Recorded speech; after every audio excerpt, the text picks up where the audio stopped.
Okay, welcome back. Today we're going to be talking about they want you to fail. 3 types of haters to beware of. Okay, so before we even start talking about the types of haters, we have to realize that no matter who you are, the thing you can't have in your life is uncertainty, right?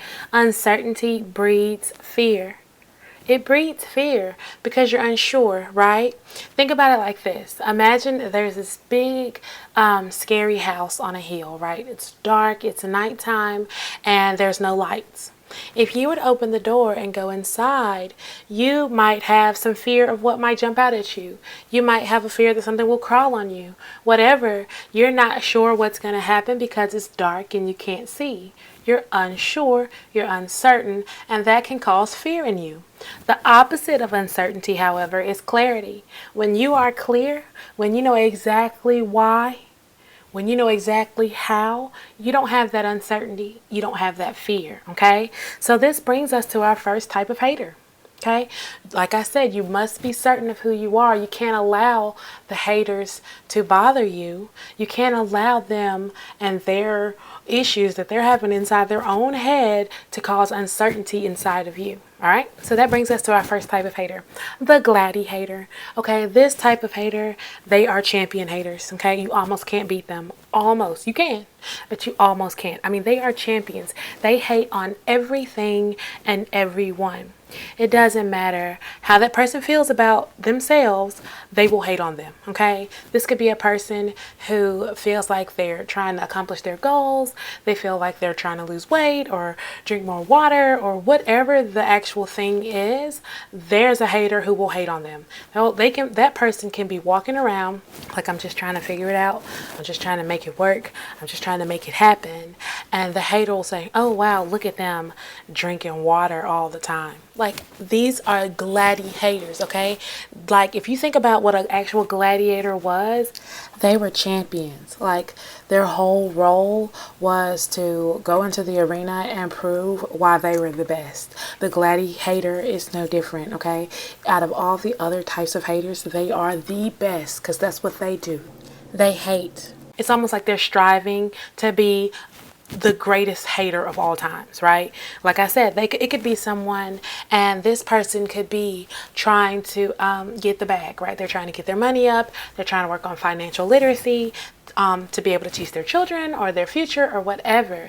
And this person will be like, wow, look at them over there reading books about money. Look at them listening to podcasts instead of listening to music. I mean, the Glady hater will hate on anything and everything. It doesn't even actually matter how the person feels about themselves, okay? So the biggest red flag with the Glady hater is, like I said, they hate on everything and everyone. They will hate on you for growing hair. They will hate on you for having eyes. They will hate on you for having skin. They will hate on you for having teeth. Like, they will hate on anything and everything they can figure out. There's another red flag that you might notice when you're dealing with the Glady hater, the champion of all haters, is that they're always complaining about things that don't make sense. Okay, this is the person that's at the gym with the 6-pack talking about the little bit of fat they have on their stomach, even though they have a 6-pack. This is the person that could be going to get inside of their Porsche and they're like, oh my God, there's dirt on my Porsche. Oh, I'll have to pay like $500 to get it detailed. Like, those people, okay? We don't care. We don't care about what you're talking about. You're too busy with your full-time job of hating to even be able to relax, make real connections, make real friendships. Like, they can't stand it. These type of people will always be miserable. Okay, because they can't see the forest for the trees. They can't count their own blessings. They can't fall in love and romanticize their own life because they're too busy looking at other people. This brings us to our second type of hater. Okay, the second type of hater is the social distance hater. The social distance hater, just like the name suggests, they hate on everything from a distance. Okay, that's this type of hater. They are the type that no matter what happens or no matter what they see, they're going to hate on it, but they're the opposite, right? For example, this type will hate on a skinny person while they're fat. This type will hate on people who wear makeup, but they don't wear any, right? This type will hate on people who go to college from their couch. Like, no matter what it is, they're going to hate on it, but there's definitely a gap or an amount of space between what they're hating on and what they actually are. Okay, like for example, the biggest red flag with this type is that they are miserable. Okay, like all of the haters are miserable. Segue. Okay, I don't think you can truly be a hater if you're not miserable, but this type of hater is only miserable about the things that they are not. The biggest red flag of this type of hater is that they are miserable about everything that they hate on, right? If they hate on skinny people, they also complain about their weight. They might say something like, oh, well, clothes don't get that cute when you get as big as me. Or they're tired and they say, well, I'm tired because of my health. Like, because I can't, when I eat, I get sleepy, I can't do much, and blah, blah, blah. And you might say, well, why don't you, work on your health and go to the gym and lose weight? Oh, so I can be like one of those skinny women who eats carrots all day? Like, they'll hate on you while being the opposite and complaining about whatever it is that they're complaining about. Like, it's crazy. How can you hate on somebody you feel is healthy or active and hate on them genuinely? Like I said, they'll say something like, oh, those skinny people over there eating carrots, eating rabbit food, but at the same time they'll be complaining about their health. Okay, another red flag of this type is that they complain about things that don't come easy to them. For example, you might be at work, right, and you might say, hey, I'm working on myself, I'm putting effort into my appearance, I want to do my best, I want to represent myself the best that I can. You could come into work and they might say, oh, look at them, they think they're so cute because they get up in the morning and put on cute clothes, right? But behind closed doors, they might say something like, I wish I could get up and do all that in the morning. I barely have time.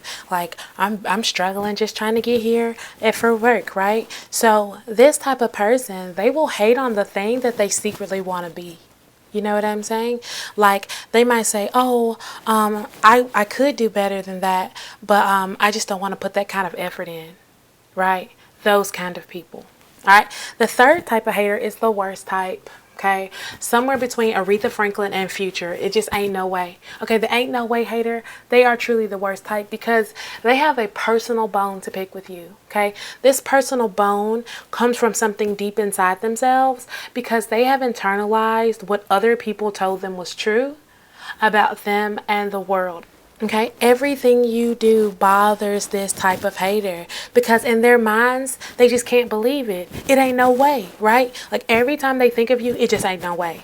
If you're in love, if you have your bag together, if you look good and you put effort into your appearance, if you are on top of your grind, if you're working hard, if you're going to the gym, no matter what it is you're doing, they just cannot believe it. Like they can, and they have to hate on it. Okay, they just have to, because deep down they have internalized what the world told them, right?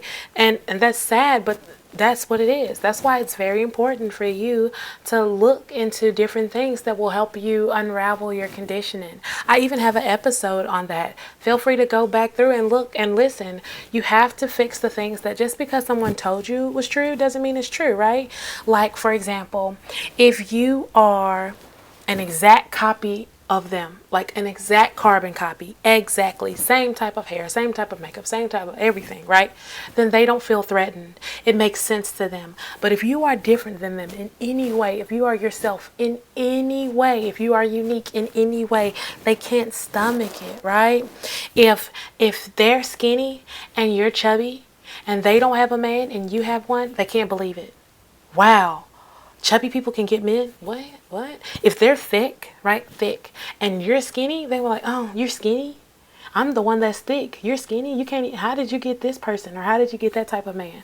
Right? It doesn't matter what they are. If you're the opposite, they can't believe it. Right? The biggest red flag with this type is that they throw shade, okay? They will never not throw shade. They have to. They have to, okay? Because when they see you, they are automatically triggered. They're automatically triggered for something you didn't even do. They are triggered, absolutely triggered. I'll give you an example. If you were walking, right, and you got this fine, fine man on your arms, and he appears to be wealthy and well mannered and well groomed, you might show up in a nice car. You might be dressed, I mean, like the nicest designer outfit, the nicest shoes, the nicest bag, like truly just doing your best to be on your level, live your best life, okay? You're just showing up as yourself, that kind of thing. When you show up, when they see you, they can't believe it. They might say, "Oh, sis, make sure you let me know what website you got all your fake things from. They look almost real." What? What? Oh, sis, what website you got your man from? I didn't know they was ordering them kind of fine men. What? You think I paid for an escort? Like those kind of people, they have to throw shade. They must throw shade. They cannot handle it. Everything in them, when they see you, everything in them they have like a meltdown. I don't quite know what it is. Okay, because if I've ever been a hater in my life, it was never this type. But it is a whole thing. I've seen people and they will have a visceral reaction to whatever it is you are because they just can't believe it. They just cannot believe it, right? Another red flag or another notable flag with this type is that there's always salt on their face. Even if they're trying to be nice to you and smile and like maybe there's a social situation and you're like at a party or something and they show up, even if they try to be friendly, there's a distinct notable amount of salt on their face, right? After they throw shade, even if you answer the question, they might say something like, "Oh sis, you have to let me know what like a website or what shop you got it to get your fake Louis bag. It looks almost real." You can say, "Well, sis, yeah, I got this from the Real. You can get secondhand bags for less than what they cost. So it is real, but it was a little cheaper. That's where I get it," right? Because I believe you should just answer people. And if you don't want to answer, you don't have to. But if you answer people, just tell them the truth. You don't have to respond with the same vibration that they're on, right? So you might say, "Yeah, I got it from the Real or Tradesy or wherever," right? They'll say, "Oh, wow, you must be doing real good." But even if they're smiling, it's just salt. Salt is just falling on the floor. Good Lord. What's Lot's wife? Didn't she turn into a pillar of salt? Like just salt, just salty, right? This type of person, they cannot be happy because in their mind, in their world, they were told, hey, in order to be successful, in order to be beautiful, in order to be talented, in order to be whatever, you must be this, and that. And if you as a person are anything outside of that, but you still have success, they don't understand it. They don't understand it. I think genuinely it has to do with a place of self-hate because they wanted to be themselves, but they don't feel like they can be themselves and still be successful. And that's kind of sad, but you have to understand that that's where their mindset is, right? And you have to say to yourself, I'm going to continue to do me regardless of their salt. Let them take their salt and just sweep it into a pile of dust, right? You can just turn it into a pile of salt, a pillar, if you will, right? That type of person, they will always be upset when they see you because everything you are is opposite of them. But it's really, like I said, they're really triggered because they wanted to be themselves and they couldn't be for whatever reason.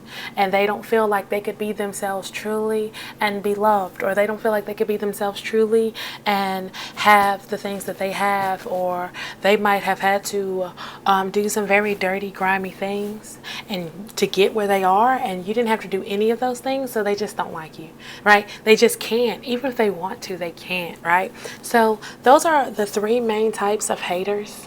I want you to be aware of this type, but also I want you to always remain in your state of mental clarity where you understand these people are triggered because you're doing something right. If you were the exact same as the third type of hater, the ain't no way hater, that person would like you. But you being yourself, you being different, you being unique makes them upset. Continue to be yourself. Continue to be you. Continue to shine as you. Continue to do the things you do. Continue to be you, right? If it was the second type of hater, the hater that is always complaining, right? The social distance hater, leave them where they are. These people will never do anything. They will never actually do anything that they hate on. And so all that means is that you have even more space and even more opportunity to win because it's one less person to not compete with, right? You could be a singer or an artist and you say, I'm going to put out an album, and you work and you put out a project. The second type of hater, the social distance hater, they will say, oh, wow, I'm just as talented as you are, but I just didn't put out an album because I don't want to really do that with my life. See, that's just another person that you don't have to compete with as you try to make it big or do your best to win on your way to winning. Really, I speak winning over your life, sis, right? And the Glady haters, the champion of all haters, those people are miserable. It doesn't even matter what they have going on. They can go to bed in their mansions and sleep in their incredible beds and get dressed from their incredible closets, and they will still be unhappy, right? So I leave you with the most positive message I can think of. At the end of the day, you were created to be you. Therefore, you are already the person you were supposed to be. So just continue to be even more of the person that you already are. At the end of the day, I wish you nothing but luck, love, and success. Goodbye.